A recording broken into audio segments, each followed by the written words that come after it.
Thank you for joining this important meeting. I can see familiar names here. Welcome, everyone. I think without wasting a lot of time, thank you, Amo, for joining us from Zambia all the way. I can see so many other colleagues joining in.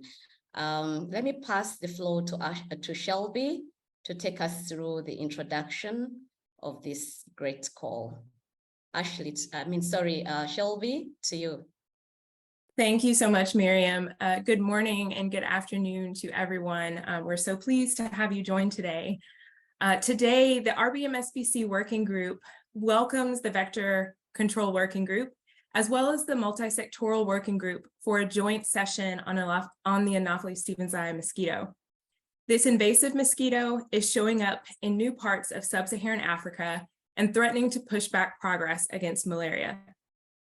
Today, we will hear an overview of the Anopheles stevensii threat by Sarah Zodi of the PMI and RBM Vector Control Working Groups. Then we will hear about the Global Vector Control Response by Ann Wilson of the RBM Vector Control and Multi-Sectoral Working Groups. Then we will hear about finally, April Monroe of the Johns Hopkins Center for Communication Programs Breakthrough Action Project will present on how SBC can respond to this growing threat. We will take questions at the end of the 3 presentations, but please add your questions to the chat as we go along. Dr. Sarah Zodi will begin the program today, and Sarah is the team lead for the U.S. President's Malaria Initiative Entomology team based at the U.S. Centers for Disease Control and Prevention, and she's the co-lead of the PMI Interagency Vector Monitoring and Control Technical Team. Prior to joining PMI, she was an associate professor of disease ecology at Auburn University, where she maintains an affiliation. Sarah joins us today as the lead of the PMI Anopheles stevensii Task Force and a co-lead of the RBM Vector Control Working Group Anopheles stevensii Task Team.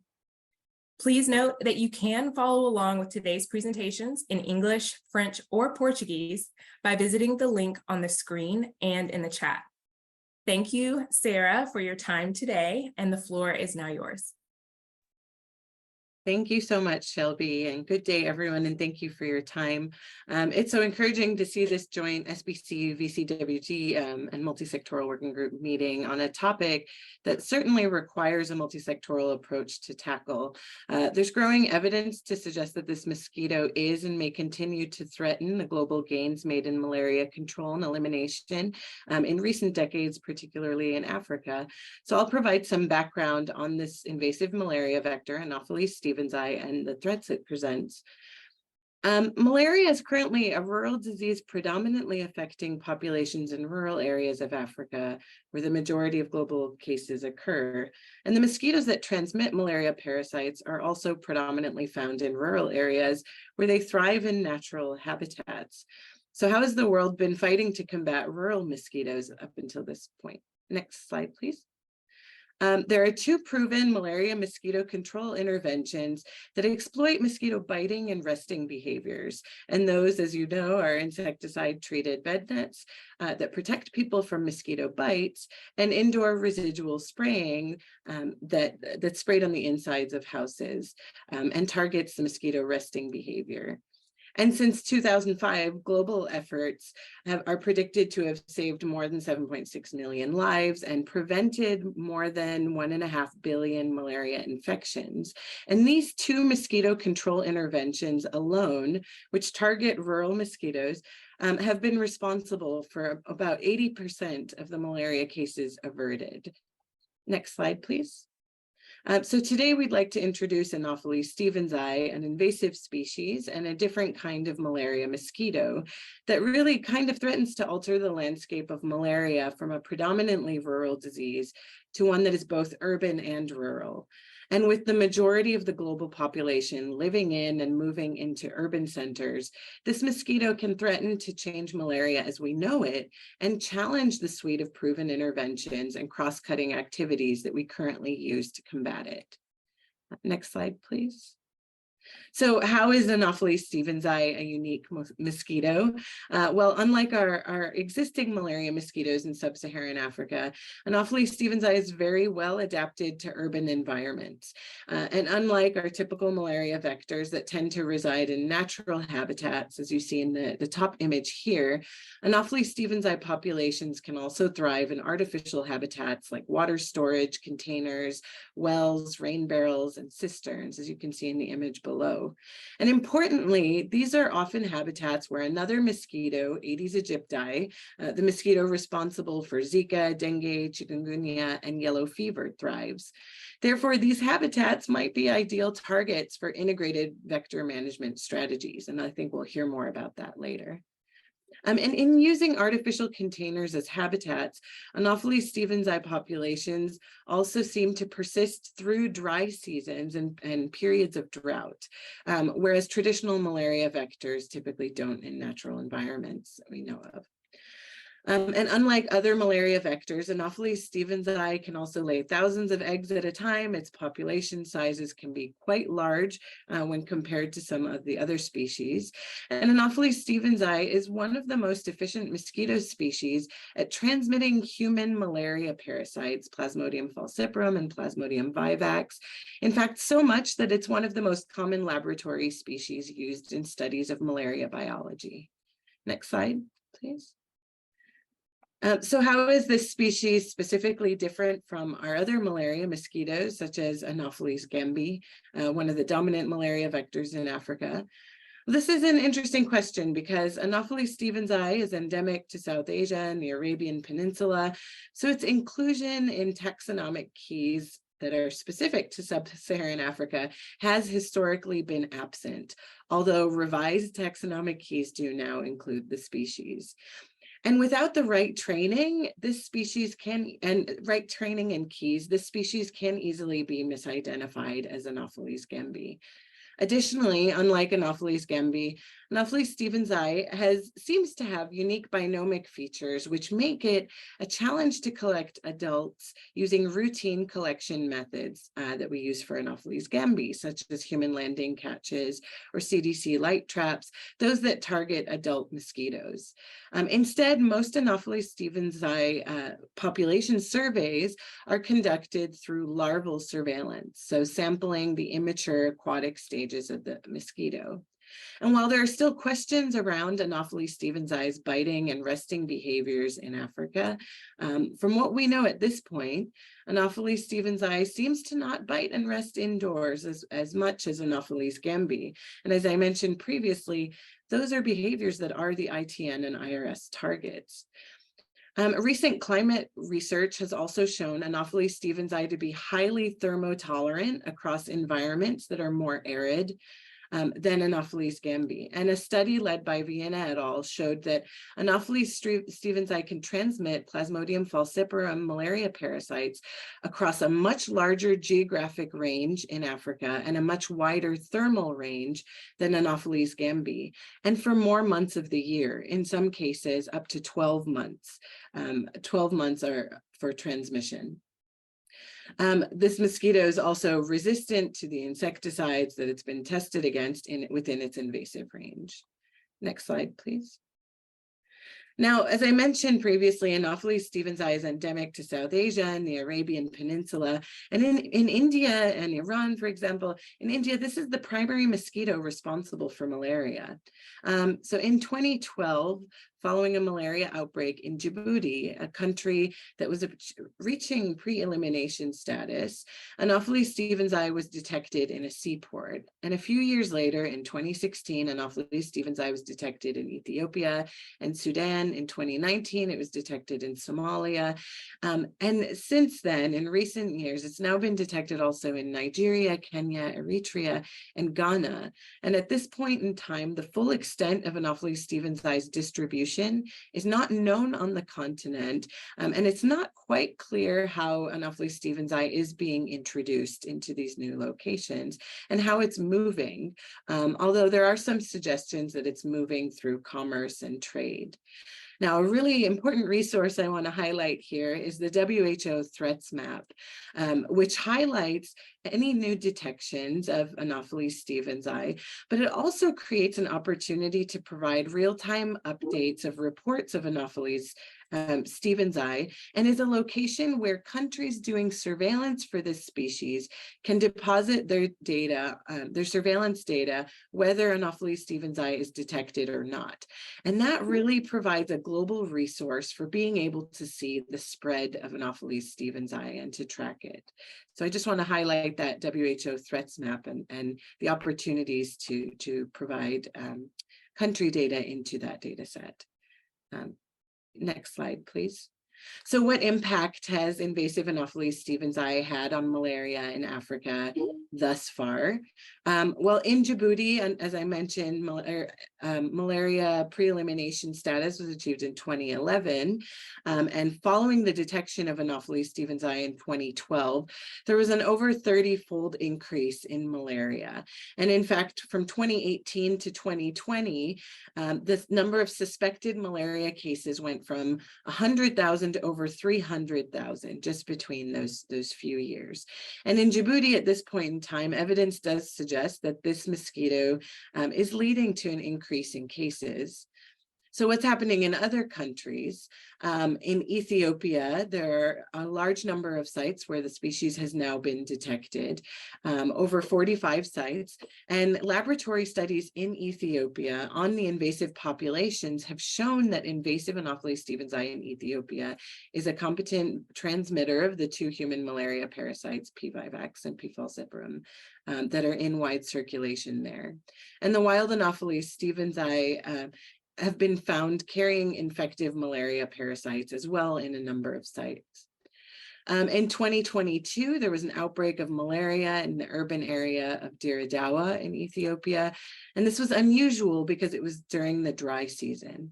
And an investigation following that outbreak found that nearly all of the mosquitoes being collected at that point in time were Anopheles stevensii. And modeling studies have shown a potential 50% increase in malaria, in Plasmodium falciparum malaria in Ethiopia if the species continues to spread, which could have really huge control costs.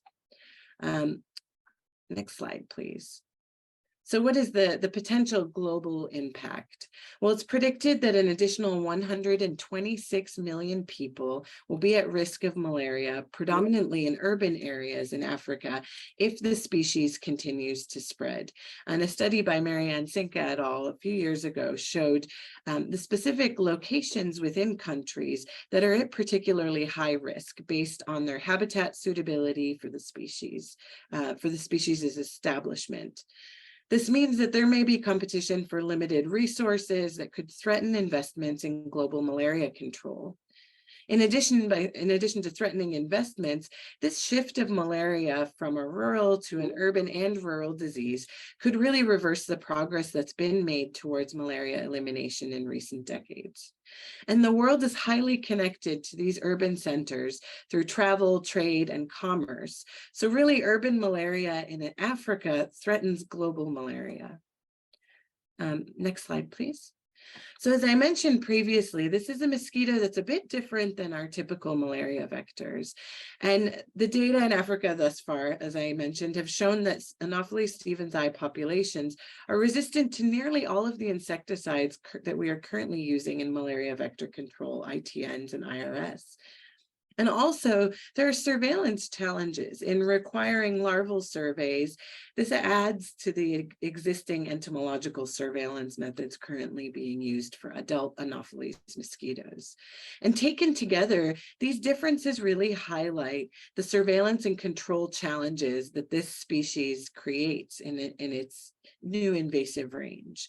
So this basically means that business as usual will not appropriately and effectively address the threat of Anopheles stevensii. Next slide, please.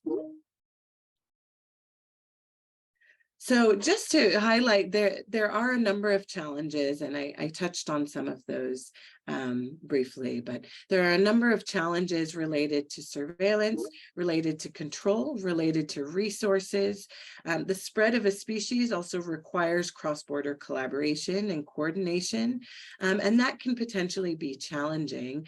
And there's also a lot of heterogeneity in country context. So a one-size-fits-all approach may not be the most effective.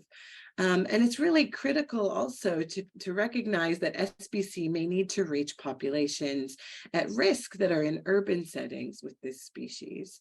And because it is new and it may require new resources, there may be a time lag to initiate activities, and that could really slow down the fight to stop the species from spreading. Next slide, please. So WHO, and just to highlight, I may have lost this slide, WHO launched an initiative in September 2022 to address the threat of Anopheles stevensii and highlighted 5 key aims within that, highlighted here. Next slide, please. And so there are potential opportunities at this SBC Vector Control Working Group and multi-sectoral working group space. And hopefully we can discuss those a bit more in the upcoming presentations and see this challenge really as an opportunity to address and accelerate malaria control and elimination in the future. Next slide, please. Thank you very much. And with that, I'd like to pass it back to Shelby. Or to Anne, apologies. Anne, I'll pass the floor over to you. Oh, Shelby. No problem, Sarah.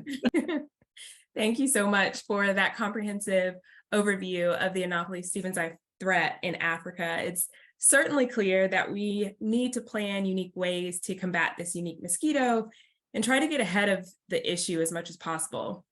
I'd like to ask that you please continue to add your questions and comments to the chat, and we will discuss them at the end.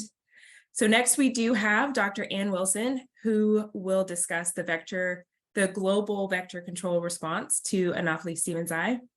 And Ann is an infectious disease epidemiologist who works on the treatment and control of malaria and other vector-borne diseases.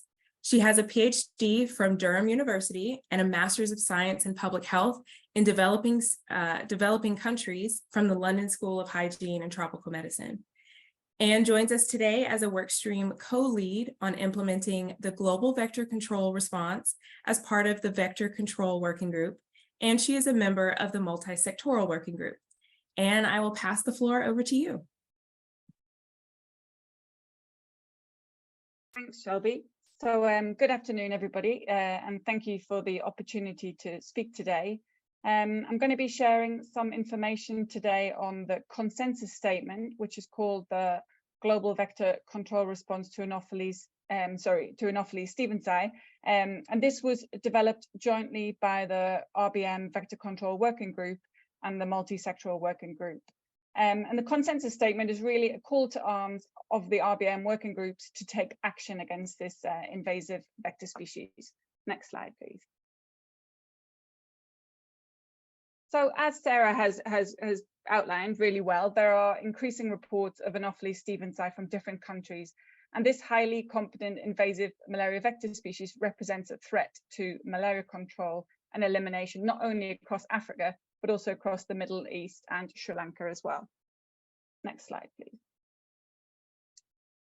So as I mentioned, the consensus statement was jointly developed by the RBM Vector Control Working Group and the Multi-Sectoral Working Group, recognizing the real urgency of the need to respond to Anopheles stevensii. So there were several meetings held by the RBM Vector Control Working Group members who had a specific interest in Anopheles stevensii, and these were held in 2021 and 2022. And those meetings, there was kind of a number of actions that were discussed and prioritized, and what the consensus statement was one of the actions proposed during those meetings to take forward. So the consensus statement calls on RBM partners and others to really support the fight against Anopheles stevensii. The document aims to complement and support the work of WHO, UN Habitat and others by facilitating sharing of knowledge and best practices. The document has been developed using the WHO Global Vector Control Response framework, which I'm I'm sure many of you will be familiar with. It's shown there in the figure on the right. The GVCR, Global Vector Control Response Framework, has 4 pillars of action you can see across the top there, as well as 2 foundational elements and a set of enabling factors. And this is all with the aim of reducing the burden and threat of vector-borne diseases that affect humans. And we thought this framework could be well applied to Anopheles-Stevensii as well. Next slide, please. So focusing on those different pillars of action, how can the Rollback Malaria Working Group support the response to Anopheles-Stevensii? So firstly, in terms of strengthening collaboration within and between sectors, we think there's an opportunity to support multi-sectoral collaboration through sharing of guidelines and best practices, and also here supporting kind of project formulation and access to financing. We wanted to highlight opportunities for multi-sectoral collaboration, and there are a number of those that could be taken forward. The first one that springs to mind is collaborating with cities and municipalities on provision of basic services. Since, as Sarah alluded to, we are finding that Anopheles-Stevensii thrives where there are irregular water supplies, where there's drought and people storing water, which provides habitats for the mosquitoes. But also things like poor solid waste management, which leads to containers in the environment, which can also become aquatic habitats for this mosquito. So collaborating with cities and municipalities and communities to conduct larval source management, to remove these habitats or treat them, could have benefits for Anopheles-Stevensii, but also, as Sarah said, against Aedes aegypti as well. So this could be a potential win-win. Other options for multi-sectoral collaboration include on One Health. Anopheles-Stevensii is an opportunistic vector, and researchers are tending to find it in higher densities resting in or around animal shelters. So there might be potential to collaborate with the agricultural sector here as well. And lastly, there's also potential to collaborate with scholars and practitioners who have experience working on invasive species, because Anopheles-Stevensii is one, including things like agricultural pests. So I think there's learnings there to be gained as well.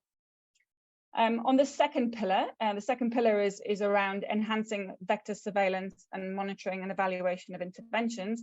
There is potential for facilitating networking between universities, research institutions, and national programs, and supporting training and capacity strengthening on vector identification.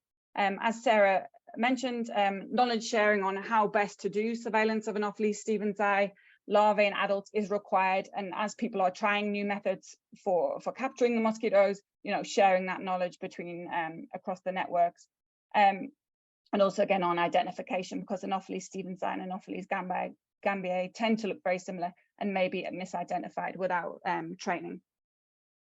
Next slide, please. So on the third pillar is on scaling up and integrating tools and approaches. So we suggested that the RBM working groups can support information sharing on new and existing vector control products, different delivery approaches that could be used to reach urban populations and other kind of underserved populations like mobile groups, and also on monitoring and evaluation. The vector ecology of Anopheles-Stevensii indicates the need for additional vector control tool approaches, in addition to what we use now, like BedNet and IRS, and particularly greater use of LSM, which is an approach which is not really being favoured so much, but probably is going to be the best bet for Anopheles-Stevensii, alongside these other approaches while new tools are coming through the pipeline.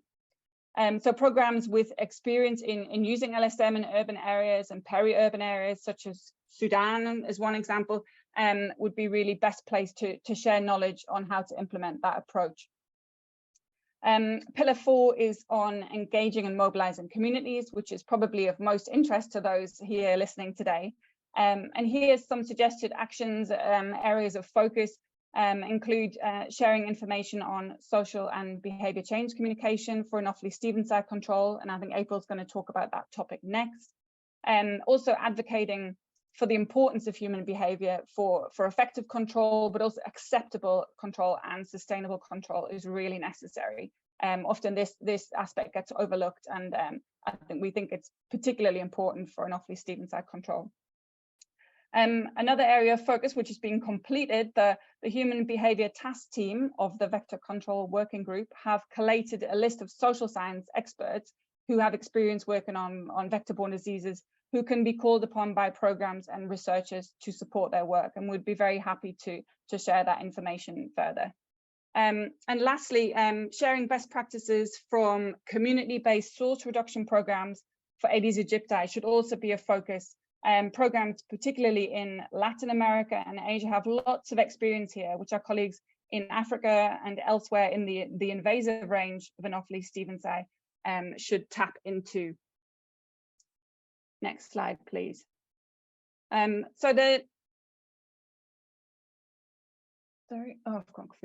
next slide outlines some potential actions which RBM working group members can do to support the fight, with a focus on the two foundational elements of the GVCR. So this is the two bits at the bottom of the GVCR framework.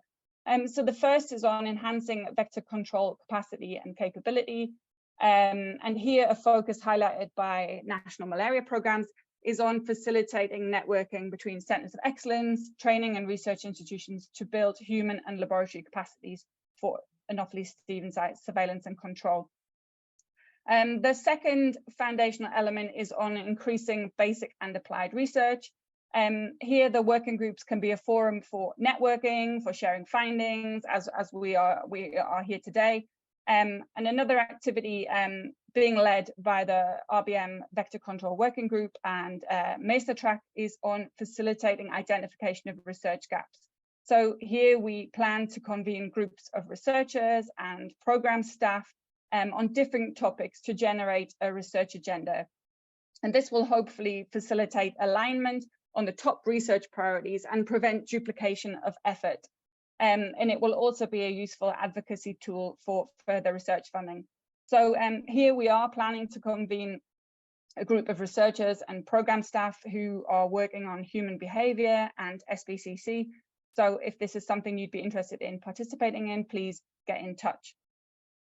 And lastly, we shouldn't forget about the enabling elements of the GVCR, which I haven't had time to go into here today, including things like country leadership, advocacy, resource mobilization, partner coordination, and also regulatory policy and normative support. So those aspects are also very important.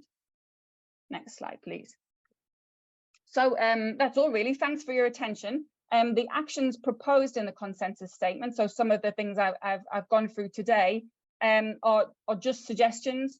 There may be other ways for the RBM working groups to support this effort. So if you think anything has been missed, please get in touch and we'd be happy to incorporate these in the next iteration of the consensus statement. And your thoughts really on how we can make this consensus statement actionable would be really appreciated. We sincerely don't want this document to be another PDF on the web that nobody looks at. So your suggestions here would be very much appreciated. So please share the consensus statement. The link's been added to the chat there now, I see. And get in touch if you would like to know more. So with that, I'd like to say thanks on behalf of the author team and on behalf of the task team on Anopheles stevensii of Workstream 3 of the Vector Control Working Group. So thank you. Thank you so much, Anne. We really appreciate that. And you've certainly outlined a lot of key examples of how we can work together, and collaborative efforts are certainly needed. So now we will hear from Dr. April Monroe on how SBC can respond to this growing threat. April has spent the past decade at the Johns Hopkins Center for Communication Programs. Her experience spans malaria programs, policy, and research, with an emphasis on optimizing interventions through an improved understanding of human behavior. She holds a PhD in epidemiology and public health from the Swiss Tropical and Public Health Institute, an MSPH degree from the Johns Hopkins Bloomberg School of Public Health, and a certificate in innovation and human-centered design from the Carey Business School. April joins us today as a member of the Vector Control and SBC working groups. Thank you so much, April. The floor is now yours. Thank you, Shelby, for such a kind introduction. As Sarah and Anne have explained, this mosquito poses a unique threat, and with that comes some unique SBC considerations. Next slide, please. Yep, perfect. Today, we're pleased to share some key information from a new guidance document, Social and Behavior Change Guidance for Anopheles stevensii in Africa. We'll start with a quick overview of the document, then share some cross-cutting considerations, followed by SBC guidance around some of these specific interventions that might be considered in the response to Anopheles stevensii in Africa, and finally, some take-home messages. First, an introduction to the guidance document. As we've heard from Sarah and Anne, Anopheles stevensii acts differently than the malaria mosquitoes we're used to seeing in Africa. It has the ability to thrive in urban environments, as we've heard, where malaria transmission has tended to be lower. It lays its eggs in containers that are often found around people's homes and has the potential to cause outbreaks even in the dry season. Because Anopheles stevensii may affect different population groups and may require different or new vector control measures than we're currently using, SBC will be critical to communicate this new information and mobilize communities to take up some of these new behaviors.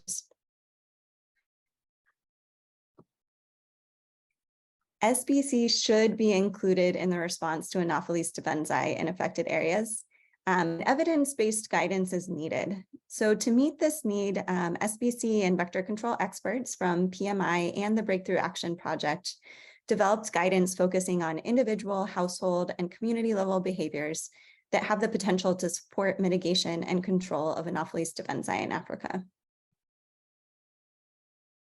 Next slide, please.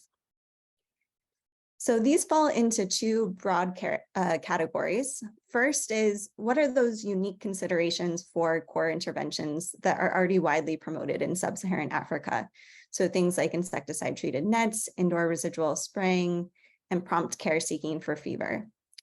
Second are considerations for larval source mitigation. So things like household and community larviciding, finding and removing standing water, and covering water storage containers. Some of these larval source management interventions may be novel or less familiar to malaria programs and affected communities in sub-Saharan Africa. The SBC guidance for these interventions was informed by a systematic review of the literature and desk review, which included lessons learned from South Asia, where Anopheles stevensii has been the prominent vector in many locations, as well as lessons learned from mitigation of Aedes aegypti, which, as we've heard, has similar larval habitats to Anopheles stevensii. So we'll start with some cross-cutting considerations. First, it's important to act early and ensure that people have the information and resources that they need to protect themselves. What we've learned is that clear and timely communication can help to build trust in the response and also mitigate potential rumors. There are also important opportunities, as we've heard, for integrated SBC approaches. We can promote collaborations across malaria partners for a comprehensive malaria response, for example, service delivery, SBC, and vector control. But we can also look at intersectoral collaborations, for example, coordination with education or transport sectors, and engagement of employers for higher risk groups. We can also think about, where it's applicable, ensuring synergy with SBC for Aedes control, as well as water, sanitation, and hygiene programs. We also need to be thinking about how to effectively tailor our SBC approaches based on level of risk and current levels of malaria behaviors. As we've discussed already, Anopheles stevensii is well adapted to urban environments, which have had lower levels of malaria historically. In these contexts, it's important to increase risk perception and make people aware of this new threat. In areas where Anopheles stevensii has already been identified, there may be new interventions, such as larval source management interventions that I mentioned earlier, that people are less familiar with. We need to let people know why these new interventions are being implemented and also why it's important to continue using their current malaria prevention interventions. In areas where there's an elevated risk, but where Anopheles stevensii has not yet been identified, we need to continue to promote our core interventions. Prompt care seeking in particular is not only important for ensuring people get the care they need, but a spike in cases can also help signal the potential presence of Anopheles stevensii and prompt further action. Now that we've discussed some of the overarching considerations, we'll look at some of the SBC considerations for interventions that might be utilized in the response to Anopheles stevensii. First, we'll start with unique considerations for core interventions. According to the 2023 vector alert that was released by the WHO, where appropriate, introduction or reinforcement of insecticide-treated nets and indoor residual spraying may be considered. Malaria cases should also be monitored, particularly in urban and peri-urban areas. Important ITN behaviors are probably well known to most of us on this call. Using a net consistently each night while sleeping, caring for it appropriately, and replacing it when it's no longer effective. But there are also some unique considerations to keep in mind. One is raising awareness that Anopheles stevensii can persist in the dry season to emphasize the importance of net use all year round. As we've heard from Sarah as well, Anopheles stevensii can also be highly resistant to pyrethroid insecticides, and so new net types might be considered for distribution in affected areas. It's important to communicate that people are receiving the best type of net for their area and anticipate any rumor mitigation. It's also important to identify higher risk groups to reach with SBC. In urban environments, this may be construction workers and mobile populations. Because immunity may also be lower in historically low transmission areas, like many cities, protecting vulnerable groups like young children and pregnant women is especially important. Finally, as we know, access is a key driver of ITN use. However, there are limitations for mass distribution in urban areas. Therefore, we need to be thinking about building demand through the private sector, as well as available ANC and EPI channels. IRS behaviors are also familiar to many of us. Households must accept to have IRS and to remove belongings from their home. And as we know, IRS has predominantly been implemented in rural areas with lower acceptability in urban areas. Where IRS is being implemented, it's important to understand context-specific barriers to IRS acceptance, as well as effectively engage urban communities and leaders to help overcome those barriers. This includes providing ample opportunity for questions to be answered and selection of trusted spray operators. For SBC for care seeking, because of the lower prevalence of malaria in many urban areas, it's important to raise awareness about the threat of Anopheles stevensii, increase recognition of danger signs, and promote prompt care seeking.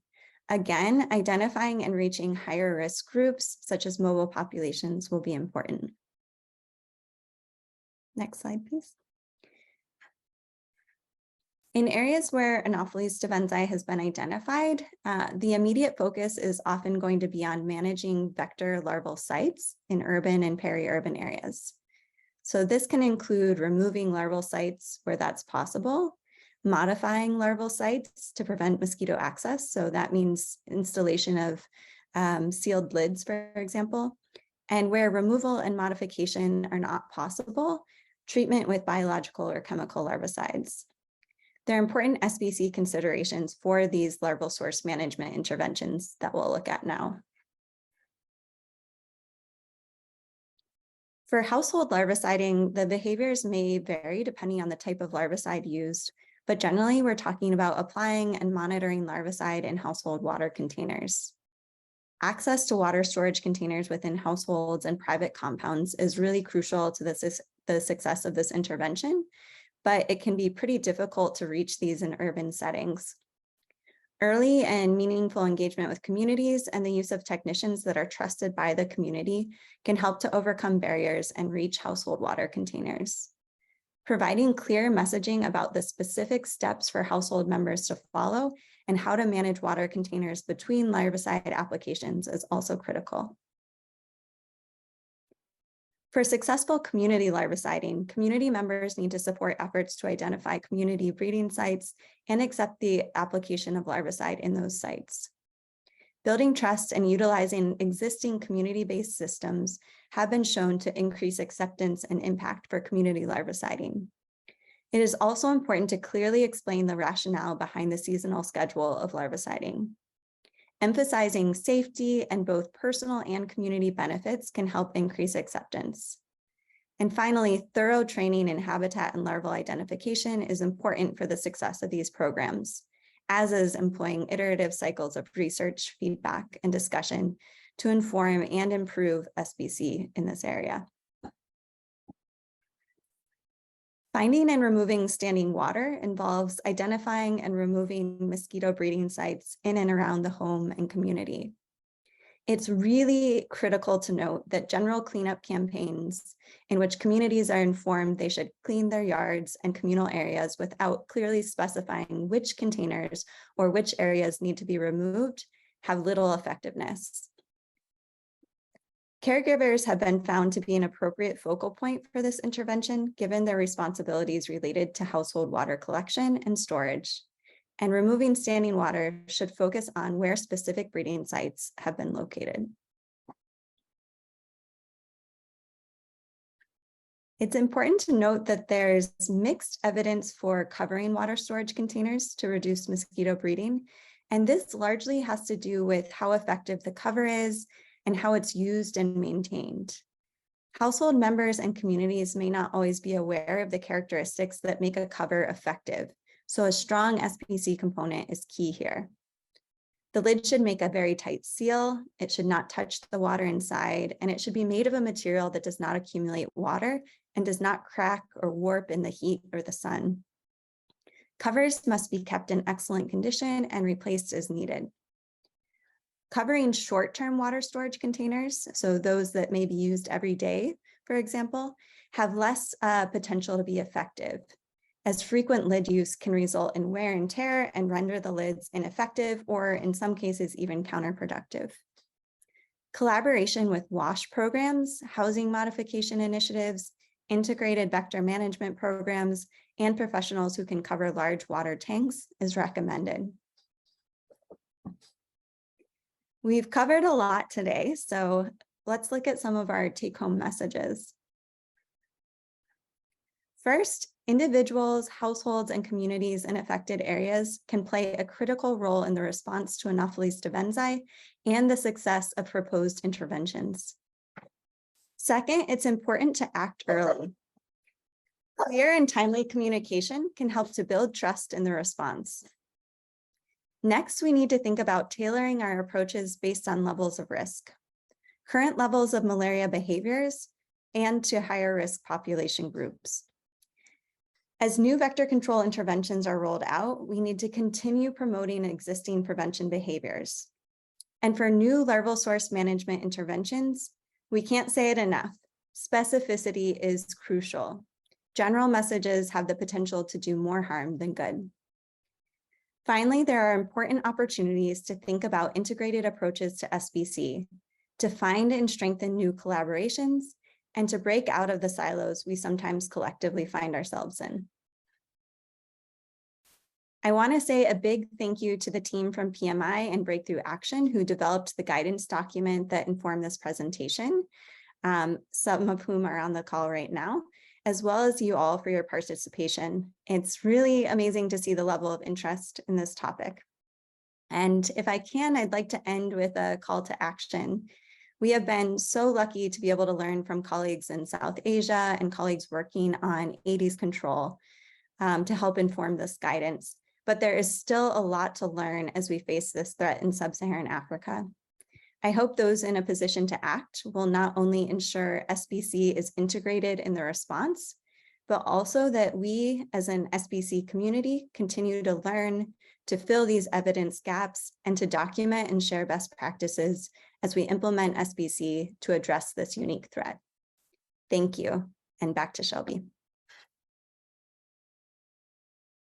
Thank you so much, April. We really appreciate that presentation and sharing this valuable resource on SBC for Anopheles stevensii. As we've heard from today's presenters, to prevent the fast spread of this invasive mosquito, we must work together across fields and approaches. SBC activities should be incorporated within the response to promote the individual, household, and community level behaviors that support the interventions that may be put into place to combat invasive Anopheles stevensii. We appreciate the questions and comments in the chat thus far. Please continue to add them. We will now transition to the question and answer session with today's panelists, and I will moderate. Gabrielle Hunter, the SBC Working Group co-chair and one of the authors of the SBC guidance, along with April, myself, and others from PMI's SBC and vector monitoring and control teams, will join the question and answer panel. So at this time, one of the first questions that we have is from Isatu. The question is, translating the invasion of Anopheles stevensii to its public health impact is difficult due to uncertainty in its vectorial capacity and how public health entities and governments will respond. Could the panelists please share some thoughts on this last point? Specifically, share your thoughts about the response of public health entities and governments. So this is a question for the broad panelists. I'd like to start maybe with Sarah, if you'd like to start the response. Sure. Yeah, I think that's a really great question. And I think, one of the things that Anne presented on was the Global Vector Control Response Strategy, which really outlines potential opportunities to leverage ongoing public health efforts that can address multiple vector-borne diseases simultaneously and that work across sectors. So I think there's a pretty great framework laid out within the GVCR that could potentially be used to initiate some of these discussions, particularly around potential targeted resources or leveraging existing ongoing activities that may have multiple benefits across systems. So maybe, I don't know, Anne? Thanks, Sarah. Yeah, maybe over to Anne and then April. Yeah, I was just going to say, I think it's particularly important for Anopheles stevensii. Well, it is for all vector-borne diseases that we start thinking, outside the health sector. The health sector can't control these mosquitoes and malaria on its own. We do need to draw on other resources from different sectors. And I think Anopheles stevensii provides a unique opportunity to really put this into practice. It's not a new concept. It's been around, integrated vector management. It's now in the GVCR, I think stevensii provides a real opportunity to draw on these other resources available to us. Thank you, Anne. April or Gabrielle, anything that you would like to add? Maybe just to say that really communicating what we know is important. So there may be things that we don't know in this case, but letting folks know what's being done, if that's surveillance, if it has or has not been identified. And I think letting people know as early as possible if it has been identified so that they can protect themselves is really important. So we may not have all of the answers, but I think communicating in a timely and effective way is useful, even if we don't have a complete picture yet.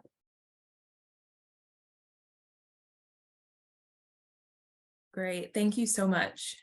So the next question we have is from Abubakar of Burkina Faso. How can social science experts be part of the fight of disease vectors like Anopheles stevensii? April and Gabrielle, that one is over to you. Yeah, Gabrielle, do you want to start or would you like me to? You go ahead, April. Sure. I think there's so much that we can do as social and behavioral experts.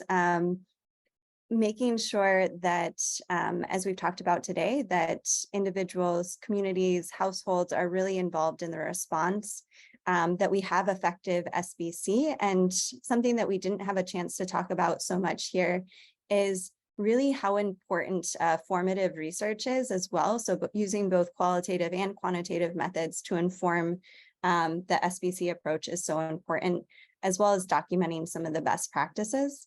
And I think we also need to be thinking about again, I think as Anne and Sarah have really emphasized, the importance to really be working across silos, or to get out of the silos that we're working in. So I think social and behavioral researchers and practitioners really need to be part of the teams that are responding to this. So not working in isolation, but really thinking about how SBC can be integrated within the response. Thanks, April. And I might just add that social science experts and behavior change experts also have a really important role to play in helping communities really understand what is happening with this new vector and why it's different than business as usual from the past. And there are important lessons that social science experts can bring to the table to help make sure that that communication is truly effective and resonates with communities so that we can have an effective response. Thanks. Great. Thank you so much, Gabrielle and April. We have another question from Julie. Are there specific countries or subnational areas where the SBC should be taken to the general population as opposed to vector surveillance experts? I would think it is too soon to prioritize this issue with the general populations in, say, West Africa.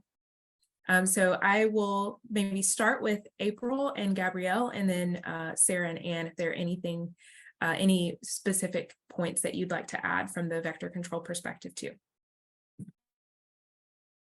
Yeah, that's a great question. And I think really having those discussions in country about levels of risk in different areas, and also, who might be at higher risk, is really important. So I don't think there's a one size fits all solution, but I think having those discussions about priority groups to target and how to communicate, especially if the vector has already been identified, and if it hasn't been, again, are there certain behaviors that we really need to be emphasizing? So for example, even where it hasn't been identified, it's important to let people know that it has been identified in neighboring countries, for example, or neighboring areas, why it's important to continue with behaviors like prompt care seeking. Again, that's one that we're seeing is really important, of course, to make sure that people get treated, but also to make sure that we're catching spikes in cases early. So looking at, and we do have additional information on this in the guidance document, but really looking at some of those different scenarios. Has it been identified or has it not been identified? Really looking at who are those potential higher risk groups in those areas that you want to target. And then again, being clear about the information you do have and what behaviors might be most appropriate for those groups. Thanks so much, April. Anne or Sarah, is there anything that you'd like to add to that? Yeah, I was just going to say, in a lot of places in West Africa, there's been, in urban areas, there's been outbreaks of Aedes transmitted diseases, which we spoke about are in the same habitat as Anopheles stevensii. So in some places, like April said, maybe it needs to be more targeted, but in some places, I don't think it's too soon to go with those messages on covering or, removing standing water. I think those messages we should be getting out already to combat Aedes-borne diseases. Great, thank you so much. So now we have a few questions about the mosquito behavior that are relevant to SBC recommendations. The first is from Albert. Are the peak biting hours for Anopheles stevensii similar to the Aedes mosquito, for example, morning versus late afternoon, or are they more accustomed to nighttime biting? And there's also a related question from, I believe the name is Isatu. Is the efficacy of current ITN sufficient for controlling Anopheles stevensii?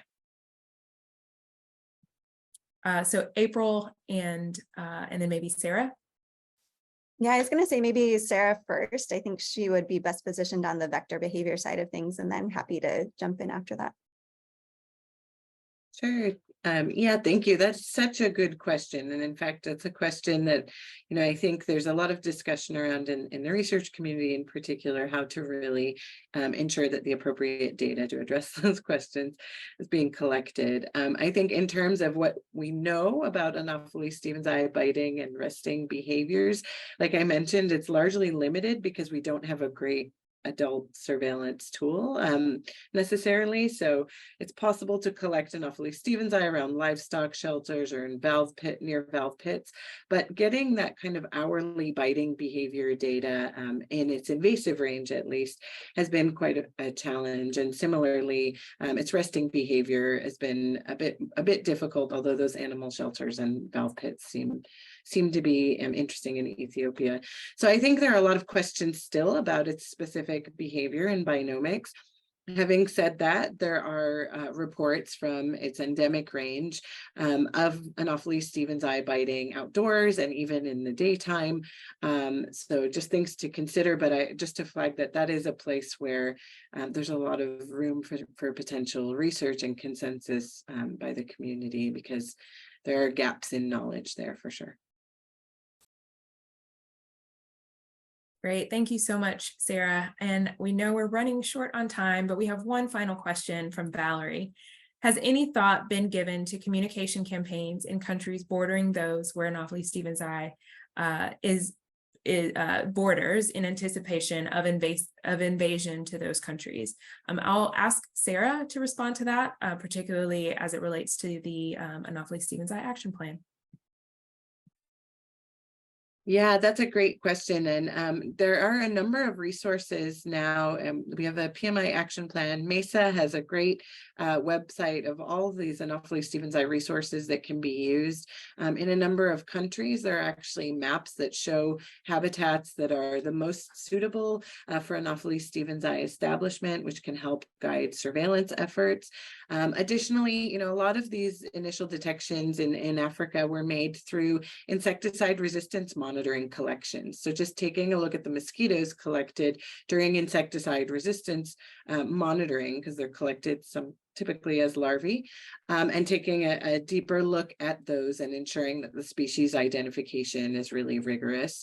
And there are some steps that can be taken with limited or low lift to find the species if it's not already there, and to begin to address it if it's already established in the country. So there are a number of resources just to pinpoint those online, and maybe we can post some of the links there as well that highlight different activities that countries can undertake to address the threat, whether they've detected the species already or not. So I can share those in the chat.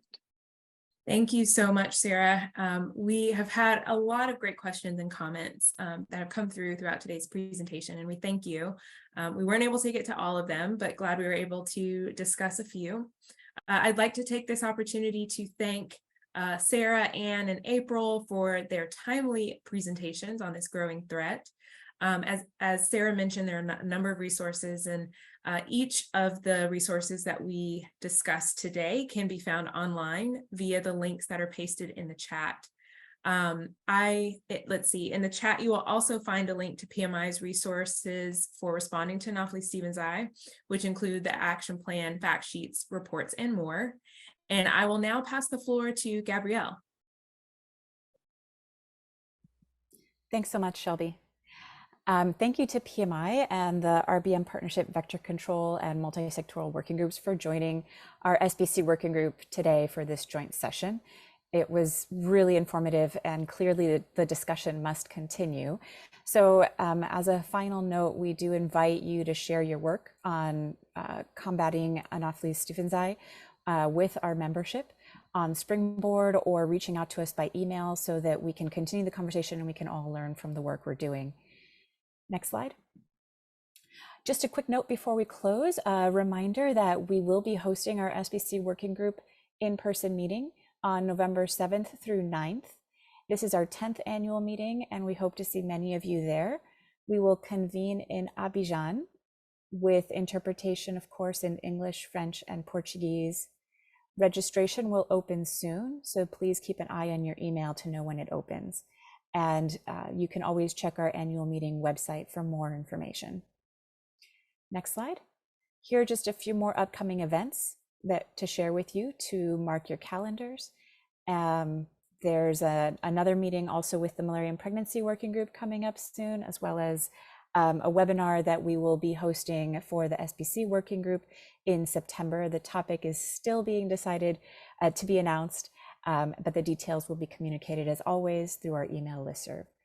With that, thank you once again for joining us, and we will see you soon. Thank you all.